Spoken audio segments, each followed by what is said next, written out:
Bien, alors ça va se faire en deux temps, ce cours de 2 heures en distanciel. Le premier, l'objectif ça va être de finir le support de cours, le TD. Donc en fin de cours la semaine dernière, on s'était arrêté là. J'ai ouvert le document texte, hop, je rentre dans ma zone de texte, CTRL A, CTRL C, je vais lancer Tony, je vais coller. Alors je ne donnerai pas les réponses puisque, hop, je colle. J'enregistre tant qu'à faire. J'enregistre, je vais l'appeler activité. Activité 11. Pof. Enregistrer. Si je le lance, ça me donne ça. Alors, ça me fait un print friend, ça on l'avait écrit, enfin on l'avait vu. Freeend, c'est quoi? C'est la table amis qui contient une liste et dans cette liste vous avez des sous-listes. Vous l'avez ici, la table amis. Donc ça c'est le premier élément de la table amis. Ça c'est le deuxième élément de la table amis et son indice c'est 0 pour celui-là, c'est 1 pour celui-là. Si je fais print freeend 0, donc ça affiche le premier élément de la liste freeend. Donc le premier élément c'est celui-là, c'est une sous-liste, c'est pour ça que je vois ça. Si je lui demande de m'afficher freeend 4, 5, c'est donc le quatrième élément de la liste freeend et c'est le premier élément, pardon,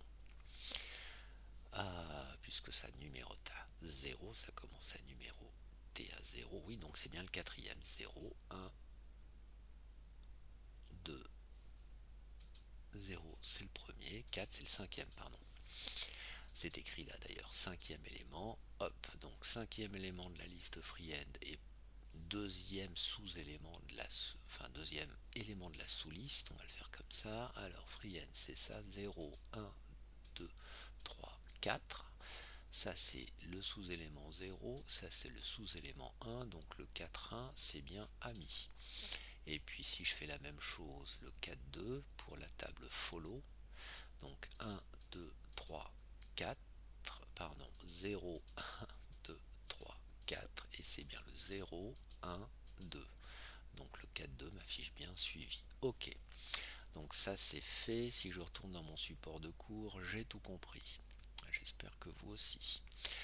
Vous avez compris le 4.1, remplacer ami par 1 et suivi par 0. Donc je remplace ami par 1. Et ceci dit en passant, dans une liste itérable, donc de 4 freehand, on peut mettre, on n'est pas obligé de mettre que des chiffres, hein, on peut mettre des chiffres, du texte, un mélange des deux. Donc 1 et 0. Est-ce que c'était ça? Suivi 0 et ami 1. Répondre aux questions suivantes. Sur quelle ligne de quel tableau peut-on trouver les personnes que Chloé suit? On parle de Chloé. Si je reviens là-dessus, alors pour répondre à cette question, j'ai quand même besoin d'avoir... oui, et c'est ça qui manquait, c'est ça qui manquait. Alors vous vous rappelez que dans le cours, eh bien ma foi, dans le cours, je m'en vais aller sur Pronote. Je vais essayer de ne pas la faire trop longue. Sur Pronote, vous avez le manuel numérique. Donc normalement, le voilà. Ah mince, j'ai pas lancé le bon. Excusez-moi si je vais sur mon espace prof. D'ailleurs, je suis curieux de savoir où est-ce que vous le voyez. Moi, le manuel numérique, enfin mon manuel numérique, je n'en ai qu'un. Vous en avez peut-être plusieurs, il est en bas de la page d'accueil. Et si je fais, je ne m'abonne pas. Eh ben cool, c'est celle-là, c'est dans quelle page ce truc? Où est-ce que je vois les pages? Sommaire, ressources. Il suffit. Je vais cliquer là. Est-ce que ça donne la page 89 de votre manuel? Vous avez Alice, Bob, Chloé. Je cherche qui, moi? Je cherche qui?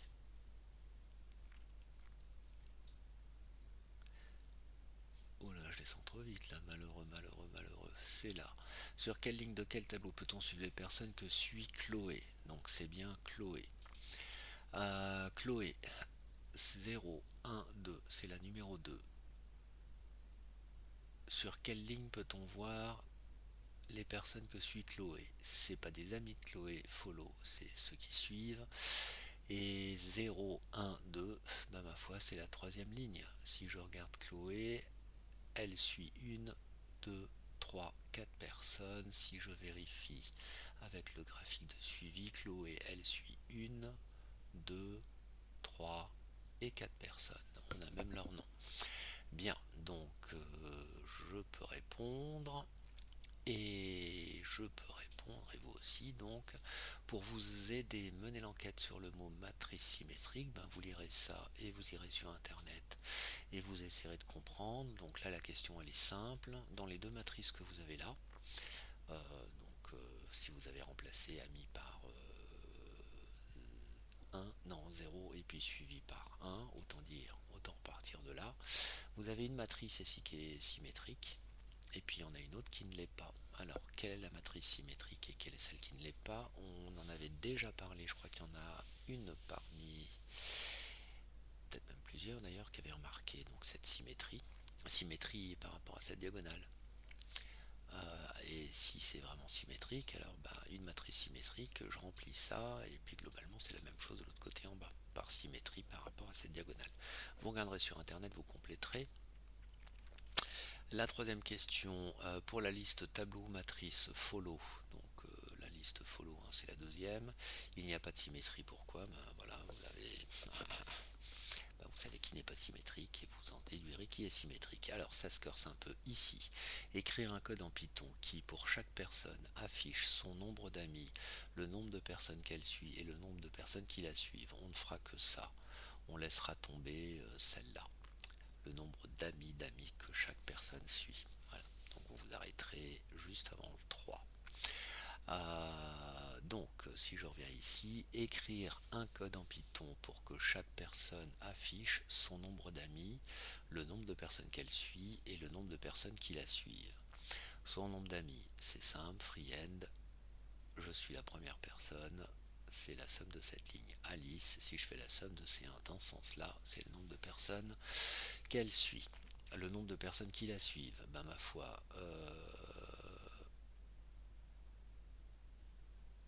et le nombre de personnes, non, pardon, qui affiche son nombre d'amis et le nombre de personnes qu'elle suit. Le nombre de personnes qu'elle suit, ben, c'est la somme de cette ligne de la table follow. Pour vous aider, voici mon script pour les amis. Donc vous avez ici un script qui fait la somme. On va vérifier que ça marche. CTRL A, CTRL C.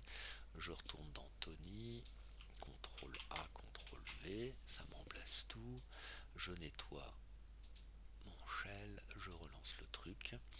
Alors vérifions qu'Alice a 3 amis. Alice, alors oui, pardon, vous avez vu la subtilité. Comprenons un peu, j'ai une table nom qui contient 1, 2, 3, 4, 5, 6, 7 éléments. Ce sont les 7 éléments dans le même ordre que dans votre cours. Et ici, donc ici, cette boucle-là, on l'a déjà vu, c'est celle qui me fait la somme des éléments d'une ligne. Toc. Et regardez l'affichage ici. L'affichage ici, eh bien, elle imprime de i allant de 0 à n, enfin à n non compris. Hein. J'ai bien n éléments. N, c'est le nombre d'éléments que j'ai dans la liste non, donc j'en ai 7.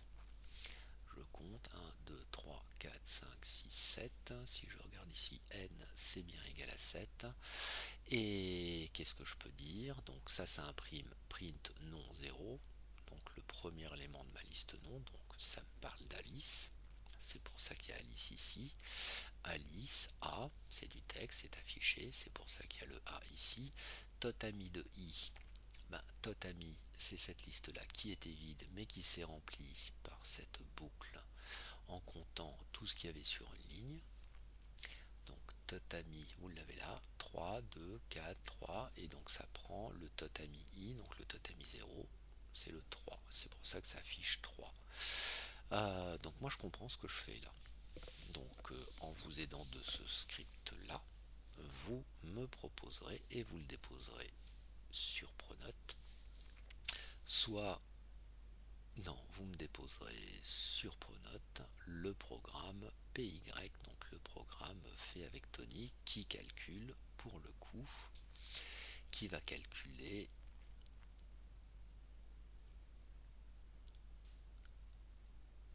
le nombre de personnes qu'elle suit. Donc c'est la table follow. Donc le nombre de personnes qu'elle suit, c'est la somme des lignes. Et le nombre de personnes qui la suivent, et bien là sur le coup, ce sera le nombre de cette table follow, mais par colonne. Vous pouvez donc vous aider de ce qui a été fait en TD la semaine dernière. Vous me déposez un script qui répond donc à ces deux questions. Le mode d'affichage, donc pour vous aider, vous avez ici une copie, j'ai barré mais pas trop bien, donc ça peut vous aider. Enfin vous voyez la structure des boucles que j'ai mis. Et l'idée c'est d'obtenir un affichage qui correspond à celui-là. Est-ce que ça répond bien? Elle a 3 amis, elle en suit 2 et elle est suivie par 2. Bon, ben voilà, moi je veux un truc comme ça. Bien, vous pouvez vous aider aussi de ça. Ça vous donne toutes les variables que j'ai utilisées. Vous voyez le nombre de listes vides là, hein, toc, et puis évidemment la méthode append, c'est la méthode qui va me permettre d'ajouter les différents éléments, les différents résultats de mes calculs dans mes listes. Voilà, voilà, voilà. Bonne chance. Et, et non, et pas bonnes vacances. Je dis pas de bêtises, hein. Non, non, non. Il y a encore une semaine de cours. Voilà. Donc c'est le fichier PY hein, que je veux. Alors PY, vous n'avez pas Tony, gna gna. Je vais sur internet. Moi je vous ai parlé de Trinquette. Allez, allons sur Trinquette. Trinquette.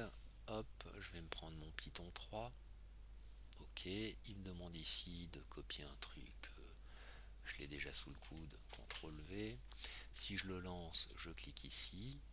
Ça me donne ça, donc vous le compléterez, machin truc. Et après la question que l'un d'entre vous m'a posée, mais monsieur, comment est-ce que je fais pour enregistrer ce programme simulé sur ce serveur, comment je fais pour extraire, récupérer mon programme PY, là, ben, vous pouvez faire ça. Et là, moi j'ai un truc download, ben, je vais cliquer sur download, ça me télécharge ce dossier IP, cool. Je vais aller voir ce que c'est. Ce dossier IP, je vais l'extraire. Ok, au même endroit. Et alors là, il s'est ouvert automatiquement, mais si je rentre dans ce dossier, qu'est-ce que je vois? Je vois mainpi, c'est le nom de mon programme, et inflammation 01, ça, je ne sais pas ce que c'est, donc je l'enlève. Et mainpi, si je l'ouvre là, c'est bien mon programme Python, hein, mainpi. Donc c'est celui-là, c'est ce programme main que vous pourriez renommer, que vous déposerez sur Pronote.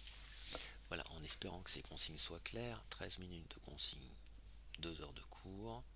Travail à faire, ben, vous pouvez vous aider, mais l'idée c'est que vous réfléchissiez à deux. Donc ça c'est pas gênant, mais l'idée c'est de réfléchir à deux, vous évitez de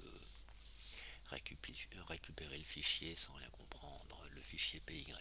Voilà, fin de ce tuto vidéo qui vous indique les consignes. Pour le salon, ben, je vais l'ouvrir, mais le salon je pourrais pas y rester jusqu'à la fin puisque c'est la JPO virtuelle de le vendredi. Et donc je pense être appelé au secours par quelques-uns de mes collègues. Donc c'est pour ça que j'ai préparé cette visio avant. À vendredi, sur la première heure on va dire. Et puis après le reste, vous êtes en autonomie.